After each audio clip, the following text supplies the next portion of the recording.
र 10 लाख रुपियाँ दिने त्यो मात्रै पालना हो? त्यो त म पनि 25 लाख दिन सक्छु नि त। मैले 10 लाख दिएको हो नि, हो कि होइन? तपाईँहरू नै भन्नुहोस्। मैले तपाईँहरूकै माध्यमबाट मैले कार्यपालिका निर्णय गराएर यो बिचमा धेरै घटनाक्रमहरू भयो, मैले गर्ने काम गरेको छु। तर पैसा मात्रै दिएर जुन छ त्यो जान फिर्ता हुँदैन। त्यो जसले यस्तो काम गरेको छ, घटना घटाएको छ, सुरुमा जुन जसले यसमा गतिविधिमा संलग्न भएर यस्तो घटनालाई अन्जाम दिएको छ, त्यो तिनीहरूमाथि अहिलेसम्म खोइ किन कारबाही भएको छैन? तपाईँहरूको कति दिनमा गर्ने त्यस्तो केही थियो त्यो सम्झौतामा?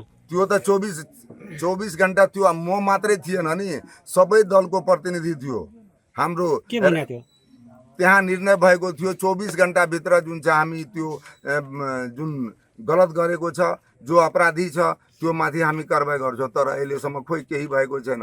त्यो मलाई लाग्छ यो देशभरि फैलिएको यो जुन वातावरण हो त्यसलाई साम पार्नको लागि मात्रै जुन छ हाम्रो सरकारले यो जुन छ काम गर्नुभयो।